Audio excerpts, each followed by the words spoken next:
Mm. So great. If I could pass it over to Mal now, we'll go from there. Definitely. I mean, I think that obviously the main thing to say to you today is, I want, obviously please do ask questions, because this is I kind of feel like a kind of interactive session where maybe, you can essentially ask questions about your Spotlight profile. I mean, it might be good to know, did we have a little poll? Was it how many people are on Spotlight who aren't on Spotlight? Yeah. So if everyone, let me just pull this up now as well. So everyone hopefully should have a poll that's just popped up, and there are a few questions. If you could run through those, that would be That'd be amazing. great, just to kind of see, because obviously there's two sides to it. We can obviously talk about joining Spotlight if you aren't a member, but obviously if you are, most of you are members, we can talk essentially about a lot more about the profile and the best kind of practices for your profile, and how to kind of utilize your Spotlight link, throughout the festival. Essentially that is something that we can focus on. So, depending on what you all want to talk about, really. Amazing. So sorry, Matt, I just realised you can't see these. You can't Because see have we these. had any results? Yes, indeed. Running through. 60% of you are taking part in the Fringe. Good stuff. Welcome. And welcome to the office as well. 64% of us have heard of Spotlight before, and 45% of us, so 5 of us already have a Spotlight profile, but the majority do not. Okay, let me talk around. I will talk a little bit more about joining then as well then.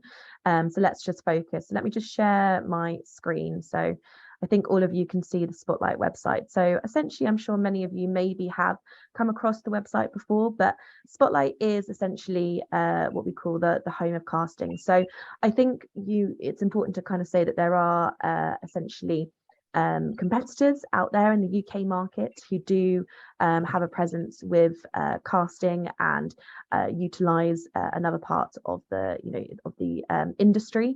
But Spotlight is the best known in terms of casting, and it has predominantly very renowned casting directors and agents using the site on a really regular basis to cast their projects. So we work with a lot of the guilds. So for example, the CDG, the CSA, the CDA, which all those casting directors regularly use Spotlight to cast their projects. And they also tend to sometimes just send these briefs specifically to Spotlight. So it is really, really great to get, onto Spotlight if possible. Now, a lot of you might be out there thinking, actually, I've heard about Spotlight. It was really, really challenging to get on there. And that's very, very true. Our marketing strategy, or so like how we are joining criteria previously, was quite strict. So some of you might still remember those days. I think it was 4 professional credits and some training to kind of what was degree level. So it was a very high standard to achieve. Essentially, what we want to do now is open up the industry to be as accessible as possible to as many people as possible. So we've chosen some different routes in order for people to be able to potentially join in the future as well. So one thing to have a little look at in your own leisure is about us. So this gives you a little bit of details about where the origin, where Spotlight originally came from. So they've been around, we've been around for about 95 years, and it was very much known as the industry for very much known for a directory. So books were made, and this started off very small, and then all of a sudden got larger and larger and larger, and we felt worse and worse for the trees. So I think it was about 5 years ago now we stopped the print version, and obviously everything is online. But essentially that's how it all started. So you can see there's the books are still in the British Library and in the Spotlight offices as well. So all that history of all those amazing, fantastic actors that have been part of Spotlight, are still accessible there, which is great. But as with many things that we've all experienced, it's all gone online now. So everything that you need to access is, online via that account. But it's really good to have a little look, in terms of, where the history was for Spotlight and how we've become to be the company that we are.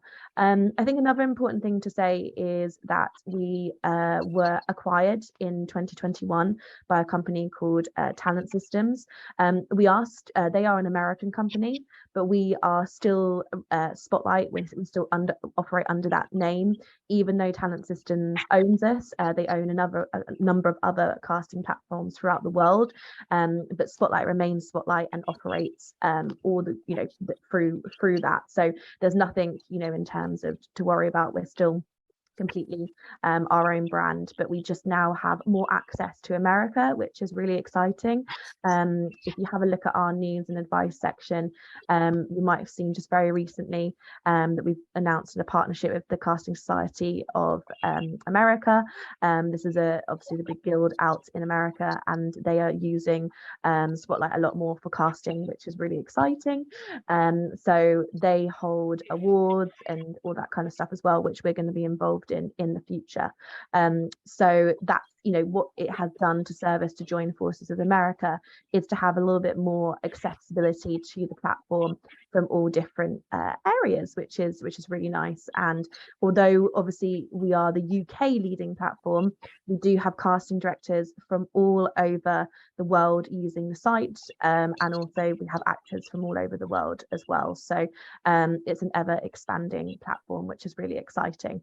See, there's a couple of questions in chat. So or if you don't have an agent or are self-representing, is it worth having Spotlight? And okay, we will get to that one, Maya, no worries. What I will just do now is go to the join now section. So I imagine most of you are wanting to join as performers. There are different routes in young performers, but that goes up to the age of 18. So I'm sure that probably doesn't affect many of you here today. And graduates. Now, graduates is you have trained at a specific school. There's about 80 schools on the graduate scheme, and you are in your final year. And in that final year, you join Spotlight as a graduate. So the one we will look at today is to join as a performer. Now, as I said, the performer criteria has changed, and you are looking of 3 different pathways now. So experience, you must have 1 featured role with an equity or equivalent union contract, or 2 professional performance credits. Now, that's where the Brighton Fringe potentially can come in, as a credit. So even if you're doing a 1-person show, that potentially will also count towards a credit to Spotlight. We do ask that you have basically profit share is what we kind of say the level at. If it's non-paid, that's where it becomes tricky, because we do ask that there is a contract in place, and obviously normally there is a contract if obviously you're being paid or if it's profit share.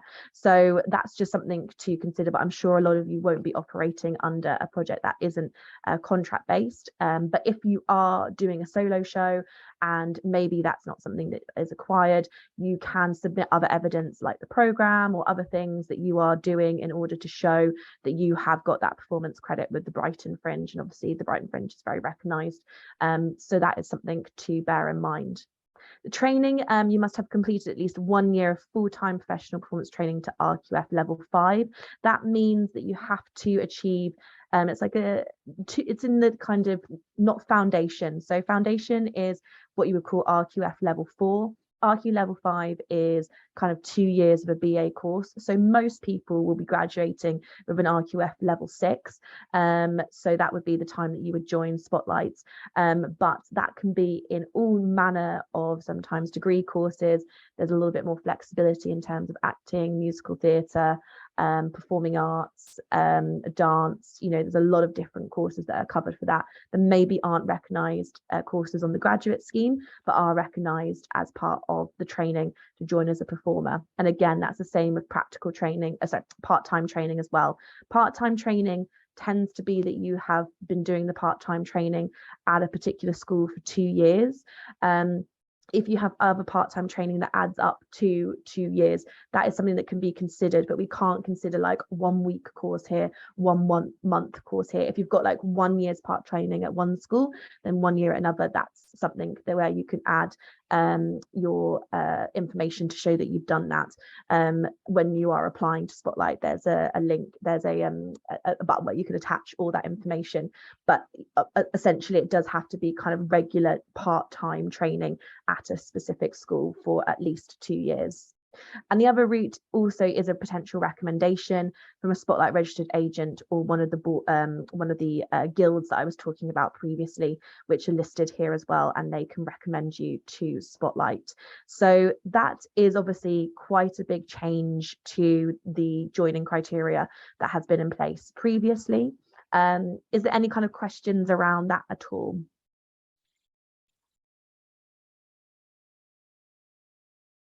Oh, no, that's more of I've been with Spotlight for nearly a year, although I put my name forward for lots of projects. I've not been asked to do a self-type. Okay, yeah. So this is more, again, questions for people who do have membership. Is there anything for people who aren't a member of Spotlight? Is there anything that you want to know a little bit more detail about or don't understand? Obviously, we're going to delve into the profile and things now so you can see it from that end. But is there any kind of other questions? No, all good. Okay. You can also you can also speak if you. Yeah, I was going to say there's so few of us. Like, please feel free to chat. No, silence is golden. Okay, cool. So what I'm going to do is I'm just going to sign in as a one of our test user accounts, so we can just have a little look around the site essentially. So a lot of you, I think a few of you here are members of Spotlight, and let's just have a look at self-representing. So in terms of jobs feed, this is where you will see projects that are coming in that are your casting type. So one thing to say is that if you do have an agent, your agent will be seeing more jobs than you on the jobs feed board. So casting directors can still choose to send briefs specifically to just agents. So that is something just to be aware of. So we are aware of the feedback in terms of being unrepresented and not being able to see everything, and obviously all of that. So just to let you know that has been acknowledged by my manager, and that's something that is being looked into. But essentially at the moment, agents do receive more breakdowns because the casting directors can choose to just send to them specifically. What you are seeing on this page here is what casting directors have chosen to send to both agents and performers. So everybody has this view, whether you are represented or whether you are self-representing. Everyone can see this page. Now, what the difference is, if you are represented by an agent, you are set automatically to something called view only. So when you click into whatever breakdown it may be, let's go in here, for example, what you will see here if you're self-representing, we will talk about that in a minute, but you won't have this bit here if you have an agent. So you will just have that you're able to view the role. Now, sometimes the middle ground, or if you have an agent, is that you have something called the nudge facility. So if you are interested in the project, you can nudge your agent and say to them, I've seen this project on the jobs feed board, I would like to be put forward for it, and that alert goes directly to your agent. So the main thing to say is, like, if you have more than one agent, all the agents have to set you to nudge. You can't just have it set for one agent. So if you've got 3 agents on Spotlight, all 3 agents need to set you to nudge in order to be able to use that facility. And again, if you have chosen to sign with an agent that's maybe more focused on voice work or commercials or modeling or whatever that might be, you might still want to be able to put yourself forward for projects. So you need to have a conversation with them and say, look, I want to still have full access so that when there's other types of projects, I can put myself forward for them.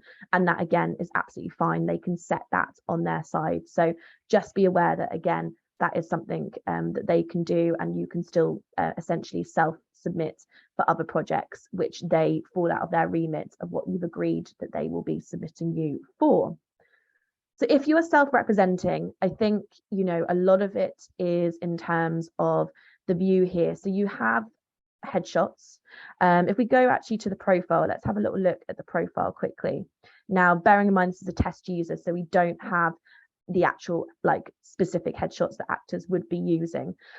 Recommended for headshots is between 4 and 6 headshots that have varying expressions. So when you are suggesting yourself for a role, you can choose to change that photo dependent on the character description.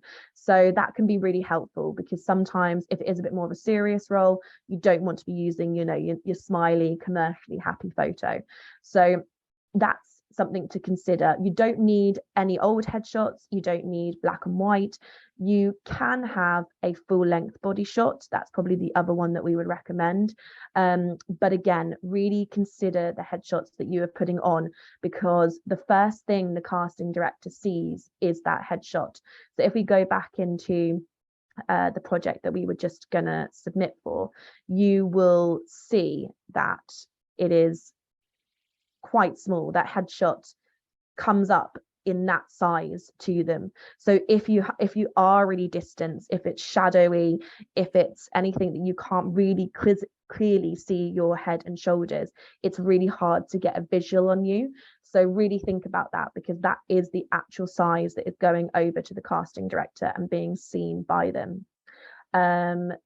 If we then look at the message, now this is something that can accompany your profile, and it's the thing that we get so many questions on, and I completely understand why, because it's a little bit of a confusing box. And also I think, you know, all of us here today are probably very aware that a lot of casting directors and agents in the same breath work in very different ways. So one thing that you might hear from one casting director of how to use this might differ. So that's really not beneficial to you all as performers, but I'm giving you kind of best tips or best practice in order to use it.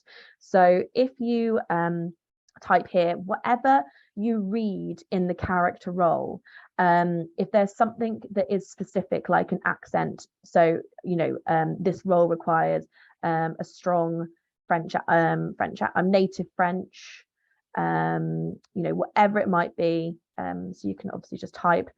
Just doesn't have to be sentences like native French, a clean driving license.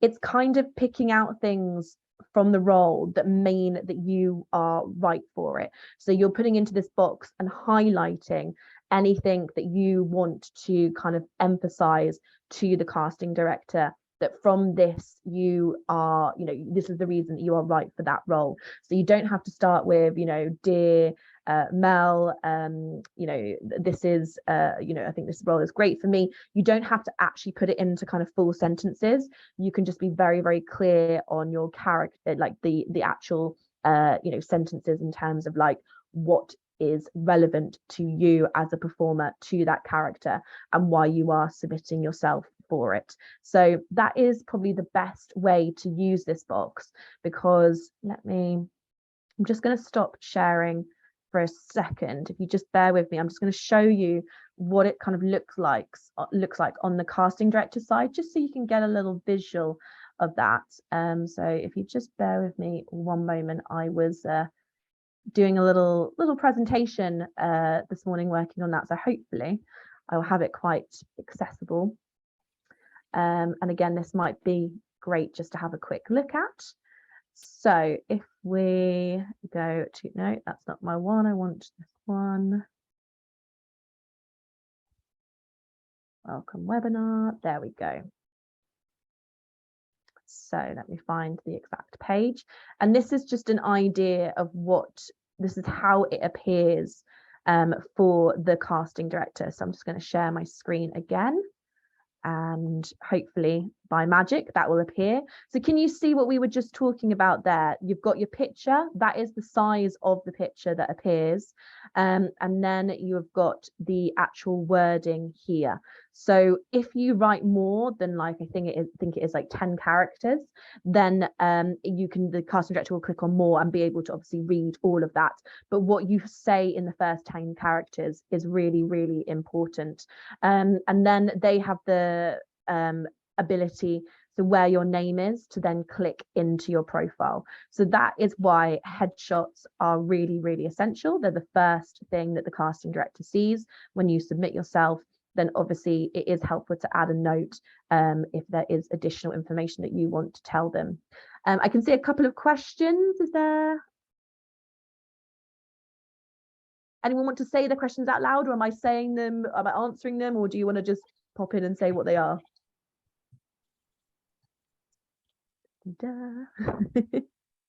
I'd like to ask a question, Yeah, if that's sure. that's okay. So I have an agent, and I nudge I come on here daily, and I nudge my agent a lot, and I've had one self-tape request that went directly to the agent. She didn't actively put me forward for anything. I have a funny feeling that she's not putting me forward for a lot of the stuff. Yeah. So I would like to basically try and be self-represented on here, and Yeah. because I feel like there's a lot of work on there that I could apply for and could be in the running for, that I don't even get a look in because my profile is locked to nudge my agent. But something you can maybe have a chat with and say, depending on the conversation, how it goes, would I be able to have full access so that I could start suggesting myself for things?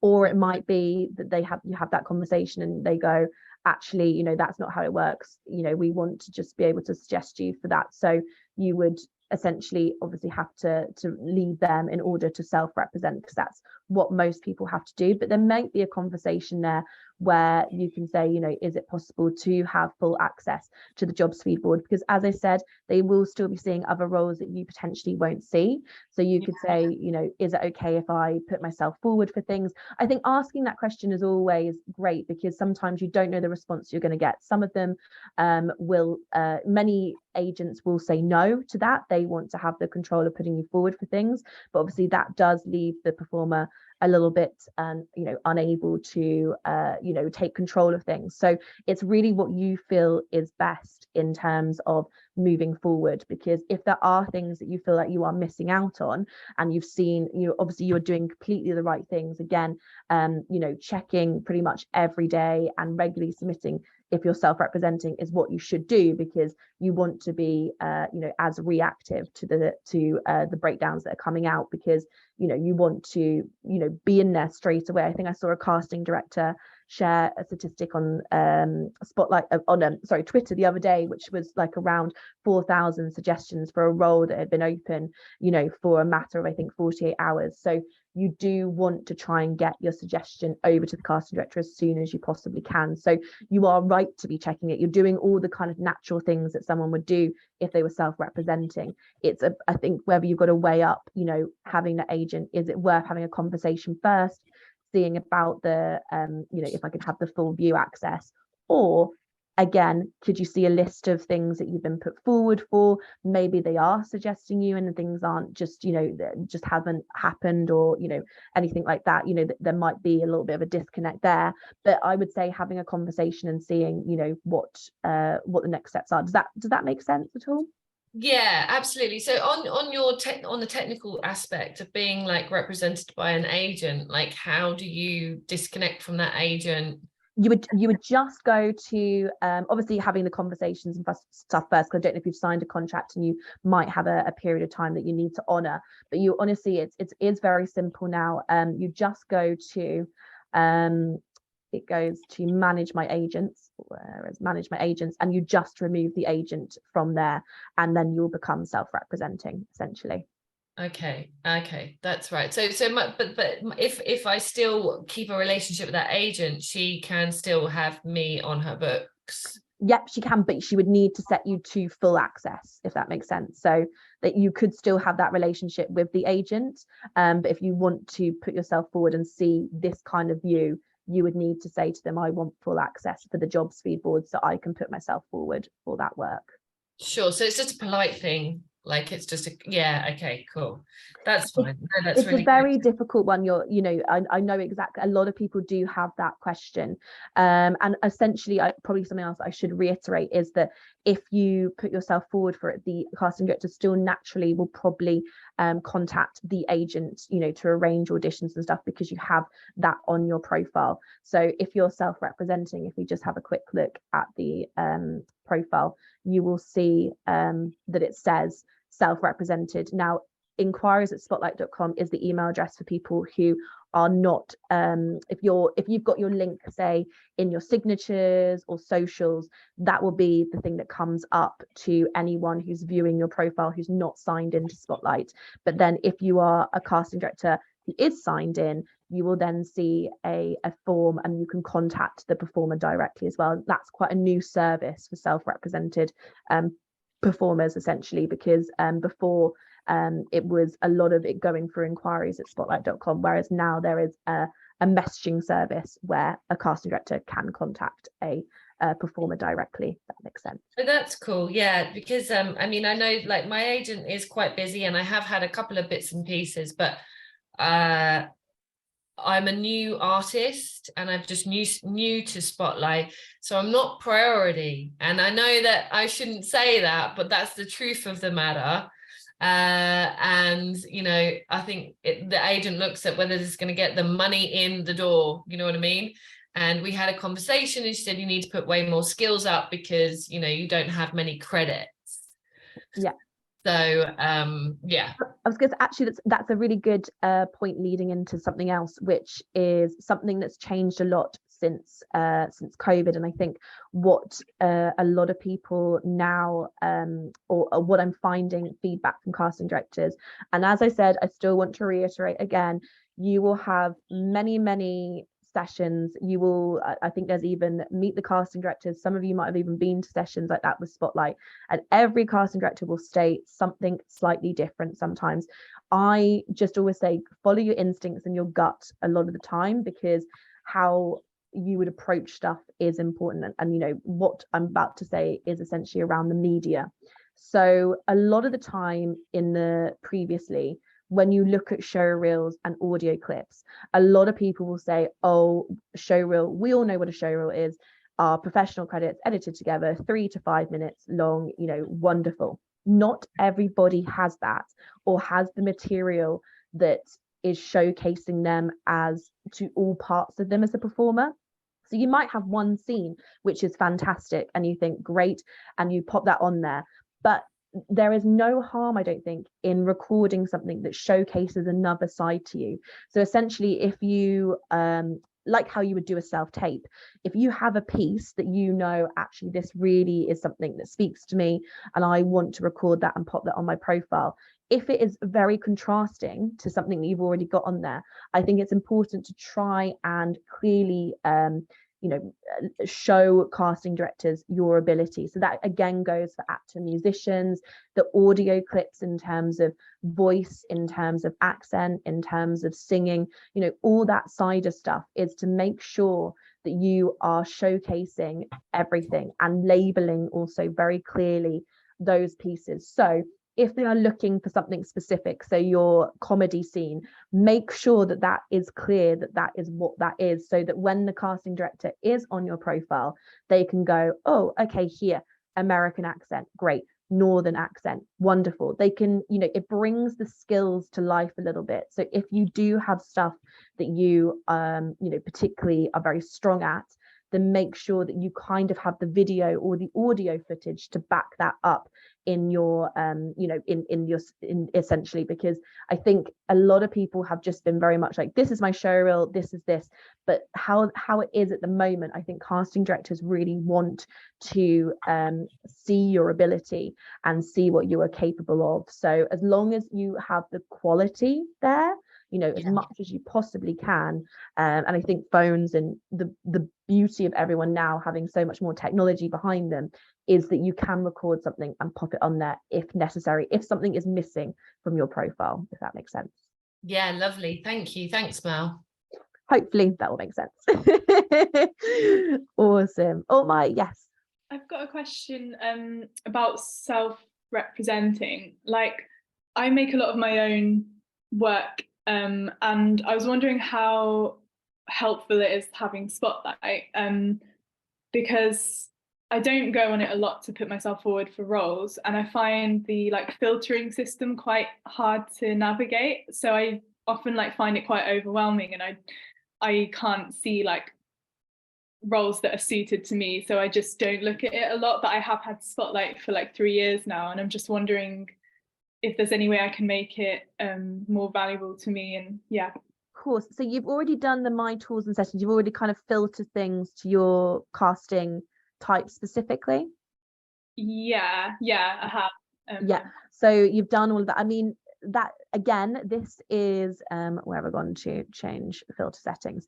This is obviously very handy to do. I don't know if anyone else has not seen it, but just to make sure, just to so you've all seen it, it kind of shows you can obviously change your gender, your appearance, your playing range, and things like that, height, so it can narrow down you know, what you are looking for. So if you go into matching my filter, that will only essentially show you roles that you have put down as your filter.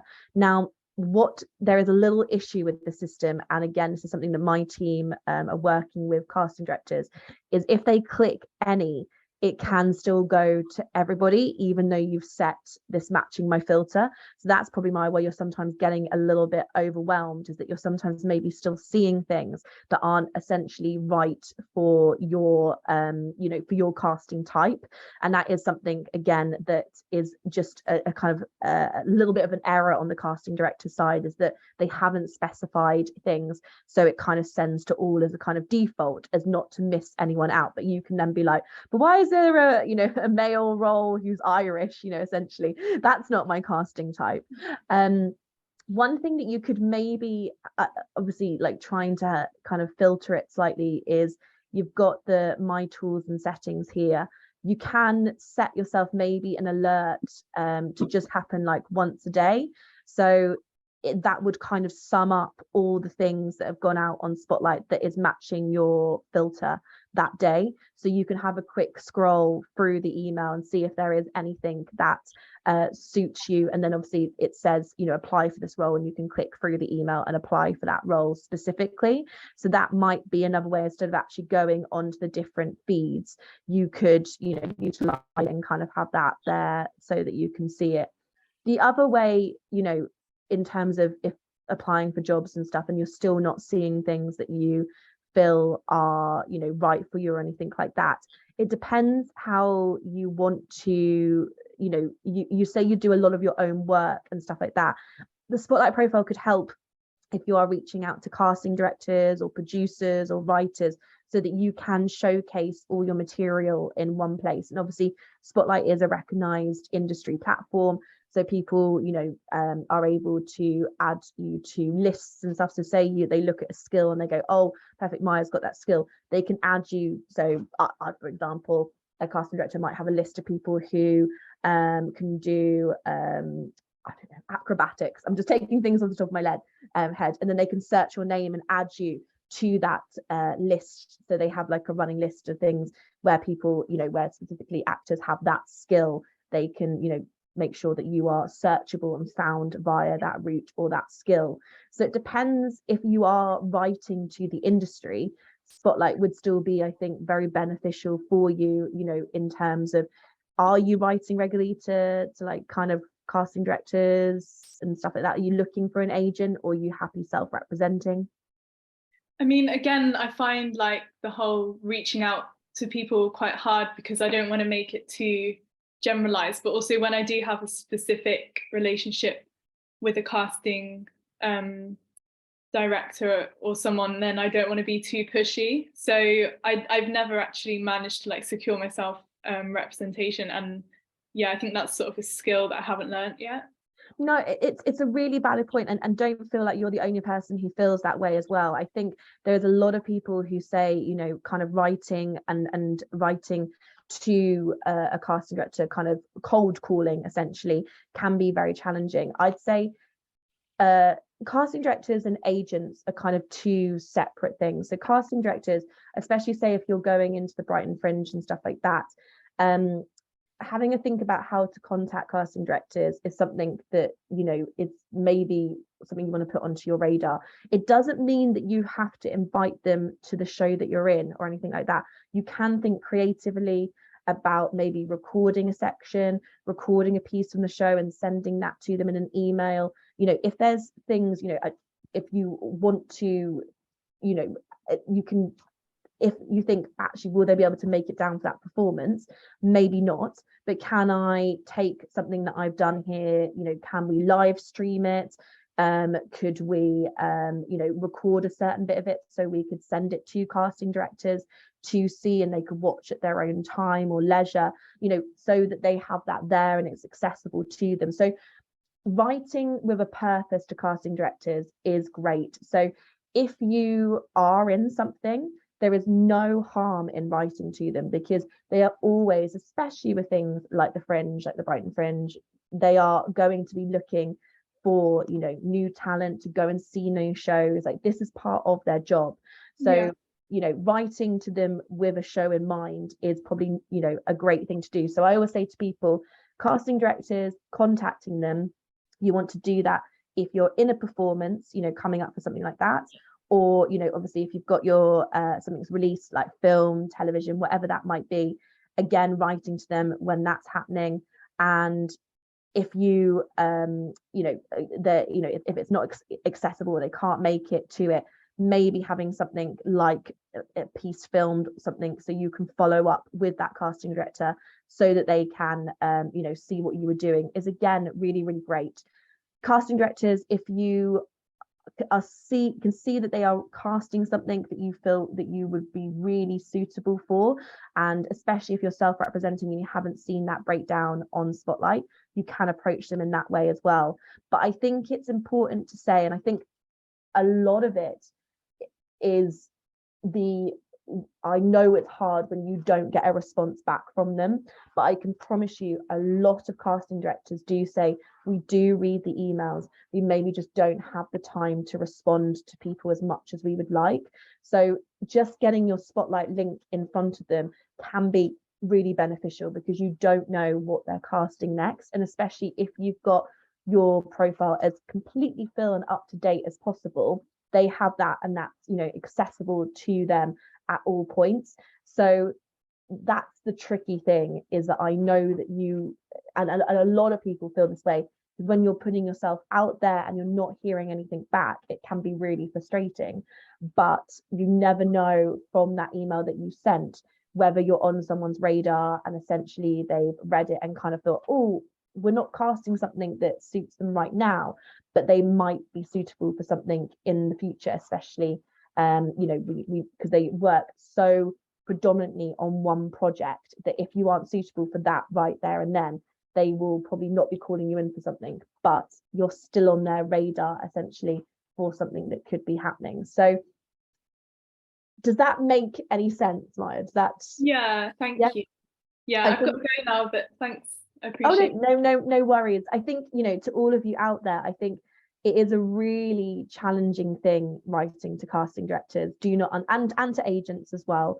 But I always say it's well, you might have already seen this from the talk today, I'm an optimist. I'm a half, you know, the glass is half full, you know, kind of like really enthusiastic about that, because I think if you don't try, you don't know. So you might as well, you know, send it over to them, because you essentially, you know, never know what might happen.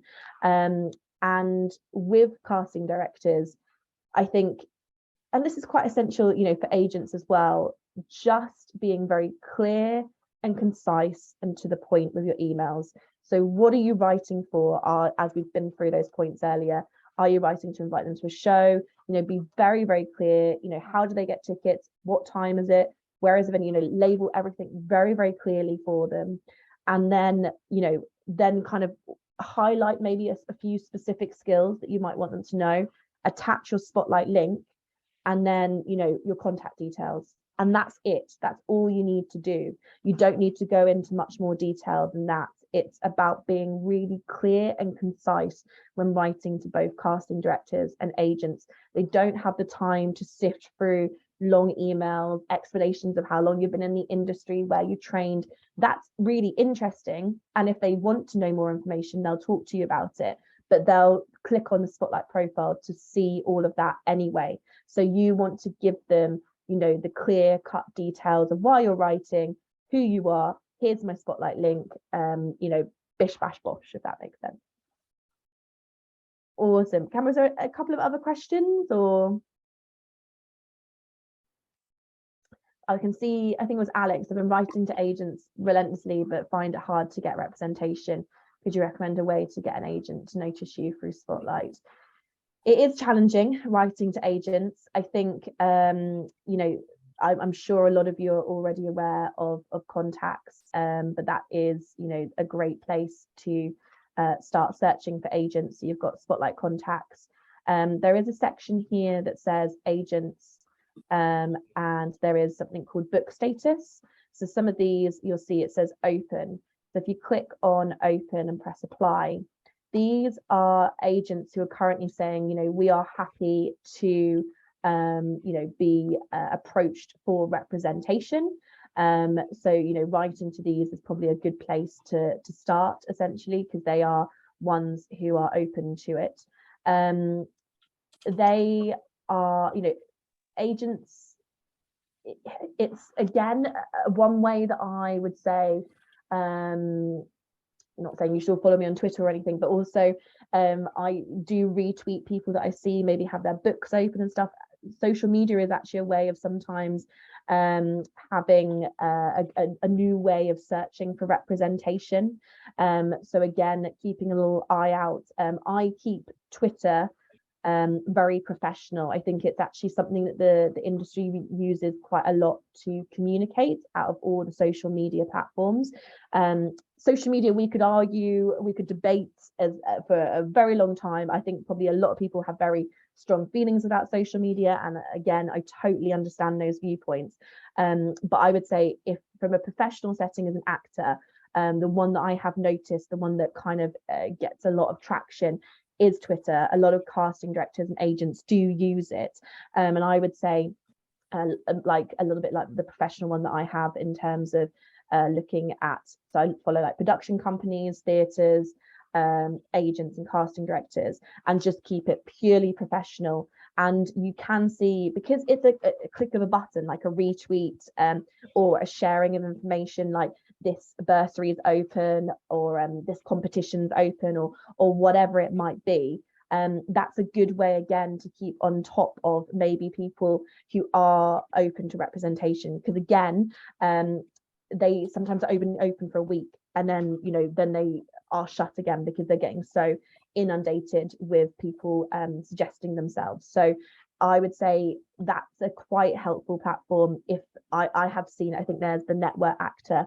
Sometimes people put themselves on Twitter, you know, seeking representation and putting themselves out there by that way with their Spotlight link. Again, you know, just seeing, you know, sometimes there is a little bit traction from agents that way. But I would say obviously contacts here and looking at that specifically can be helpful. Perfect, Alex, that's great.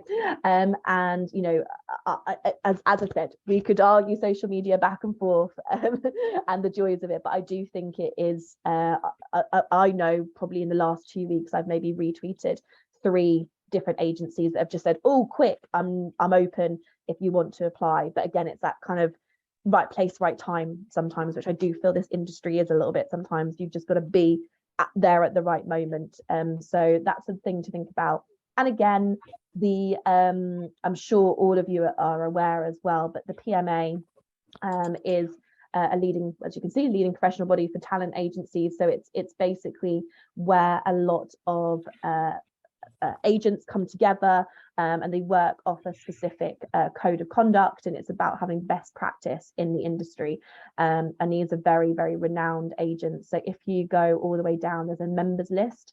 And again, these are agents really worth looking at, because obviously they are all part of you know, the PMA, so work from these guidelines and conduct. You will see the top agents in here. I'm not, I won't give them a shining light. I'm sure a lot of you know already who they are. So you can see that this is a very reputable, you know, organization to be a part of. And yeah, as you can see, there is a lot of different ones to go through. But again, it's a good one. There is a mixture of like boutique agencies as well. So if you're looking for more just, you know, specific representation, a lot of people say to me, should I write to the top agents? And I go, why not? Because, you know, if you don't try, you never know. And I think that's really important, is to say, and that's my ethos a little bit with this industry, is as long as you are showcasing yourself to the best of your ability with your spotlight profile, you know, you've got your headshots, you've got your media and everything up to date, skills sections, as long as everything is as up to date as possible, send it to them. There's no harm in you know, going for it. And that's something that I say to a lot of people is, we can all get in our own heads about whether we should be, you know, writing to this person or that person, but I think, you know, if you feel that you are right, if they're a right fit for you and you've done your research, then go for it. And I'd say also, again, with agents, obviously we've touched a bit about contacting casting directors. Agents, again, doing that research, you know, really looking into that agent,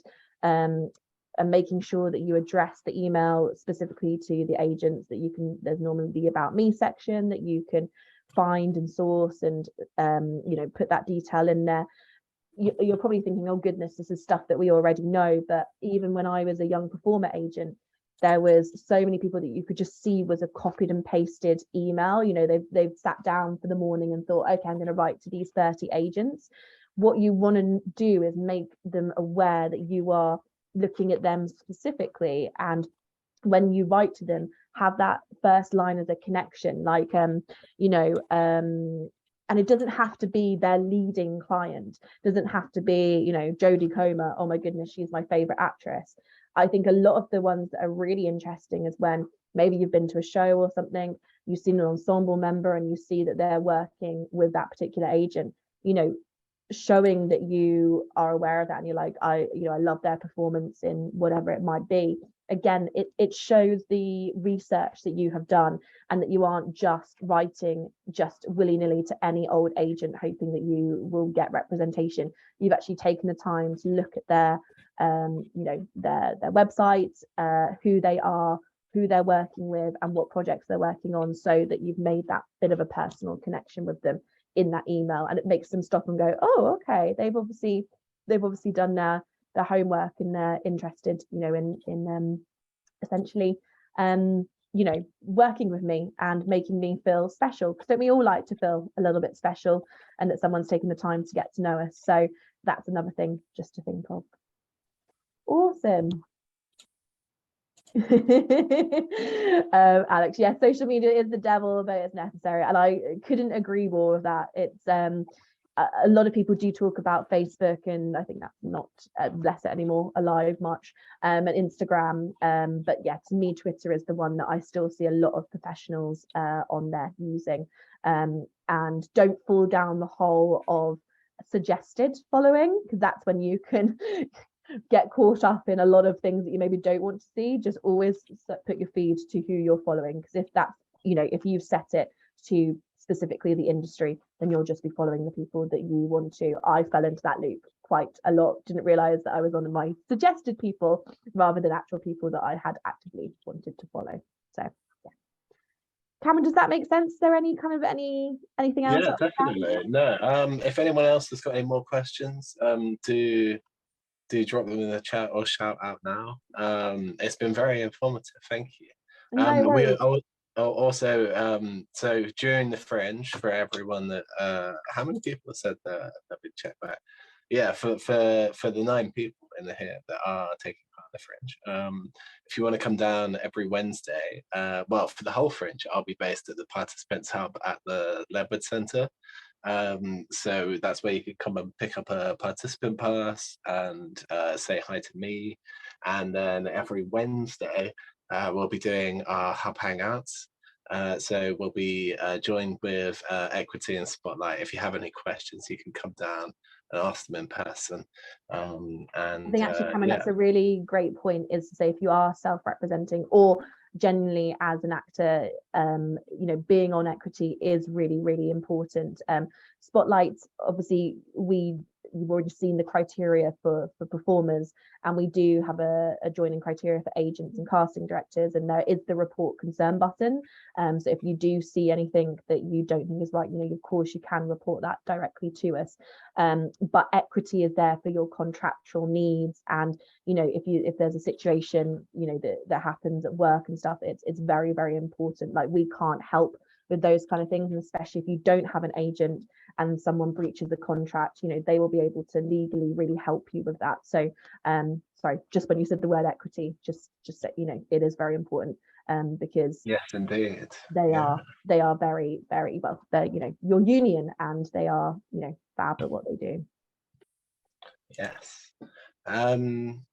Great points. Yeah, if anyone, I'm not seeing any more questions coming in, so I think we'll get to wrapping things up.